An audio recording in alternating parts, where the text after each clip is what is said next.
Hello everyone, good afternoon. চলে এসেছি নতুন একটা ব্লগ নিয়ে। তো কেমন আছো সবাই? আশা করি তোমরা ভালো আছো। আমিও বেশ ভালোই আছি। তবে আমার মনটা আছে একটু খারাপ, যেহেতু আজকে আমি চলে যাচ্ছি শ্বশুর বাড়ি।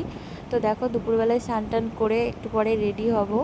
আর যাওয়ার কথা ছিল আগামীকাল, মানে সোমবারে। তো যেহেতু জগন্নাথ দেবের স্নানযাত্রা পূর্ণিমা পড়ে গিয়েছে, তো সেই কারণে আমাকে আজকে চলে যেতে হচ্ছে। ভেবেছিলাম সোমবারেই যাব, সেটা আর বাড়ি থেকে তাই ভেবেছিলাম, তো কিছু করার নেই। হট করেই রবিবারে যাওয়ারই প্ল্যান হলো। তো বরমাসা নিতে আসছে, তো এদিকে আমার ব্যাগপত্র গোছানো হয়ে গিয়েছে। দুটো ব্যাগ আমার, একটা ব্যাগ আমার ছেলের। তো এদিকে আমার মায়ের তো আরও মন খারাপ।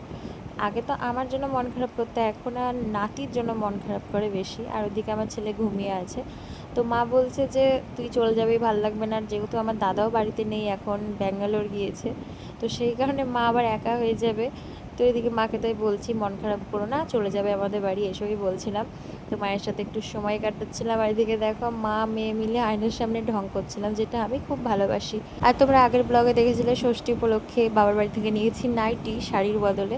তো মা সেটাই বলছে যে আমাকে একটু পরে দেখালি না, তো তার জন্য দেখো আমি আবার নাইটিটা পরে নিয়েছি। আমাদেরকে তো দেখালাম, ব্যাগপত্র গোছানো হয়ে গিয়েছিল। মা যেহেতু বললো, তাই মনটা কেমন করলো যে না, একটু পরে দেখাই। তো সেই কারণে দেখো আবার ব্যাগ থেকে সব কিছু বের করে নাইটিটা বের করে দেখো পরলাম। তো কেমন লাগছে নাইটিটা পরে আমাকে কমেন্ট করে জানিও। এদিকে আমার বরমাসও চলে এসেছে, আর মাও খেতে দিয়ে দিয়েছে। এখন ঝটপট খেয়ে আমরা বেরোবো। তো আজকে মায়ের খুব শরীর খারাপ ছিল সকাল থেকে, তো সেই কারণে খুব একটা বেশি রান্না করতে পারিনি। আর আমিও বারণ করেছিলাম, যেহেতু খেয়ে উঠে বেরোতে হবে, বেশি কিছু খেয়ে তখন ভালো লাগে না। আর যেহেতু আগামীকাল বড়মাসের জন্মদিন, তাই মা বানিয়েছিল একটু পায়েস। তো অ্যাডভান্স হ্যাপি বার্থডের পায়েস খেয়ে নিল। তো দেখো, খাওয়া দাওয়া করে এখন রেডি হয়ে গিয়েছি। তো এখন বেরোবো। আর এদিকে টোটোও চলে এসেছে। তো আমরা এখন টোটোতে উঠে পড়েছি। বাড়ি থেকে বেরোনোর সময় খুবই তাড়াতাড়িতে ছিলাম, তো সেই কারণে আর ভিডিও করতে পারিনি। তো দেখো, আমরা এখন চুনাখালি ঢুকছি। আর এদিকে দেখো, এখন 4টে ব্যাগ হয়ে গিয়েছে। সামনের সিটটাই ব্যাগেই নিয়ে নিয়েছে। কি পচা গন্ধ মুরগির না।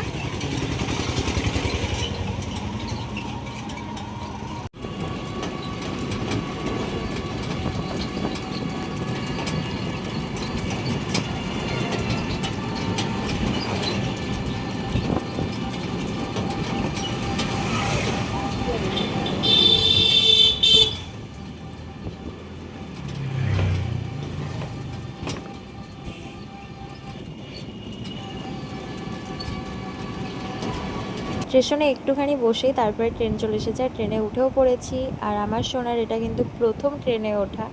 আর আমার কোল থেকে এখন বাবার কোলে চলে গিয়েছে। তো বাড়ি এসে আর কোনো ব্লগ করতে পারিনি। এখন খাওয়া দাওয়া করে সবেমাত্র ঘরে আসলাম। এখন বাজে ঘড়িতে ওই 11:15 মতো। আর এদিকে দেখো, আমার ছেলের তো এখনও চোখে ঘুম নেই, তো ওকে নিয়ে একটু ঘোরাঘুরি করছি। বিছানায় থাকবে না, ও এখন ঘুরু ঘুরু করবে, তাই ঘরের মধ্যেই ঘুরু ঘুরু করছি। আর ভিডিওটা আমি এখানে শেষ করলাম। কেমন লাগলো আজকের এই ছোট্ট ব্লগটা অবশ্যই কমেন্ট করে জানিও। টাটা।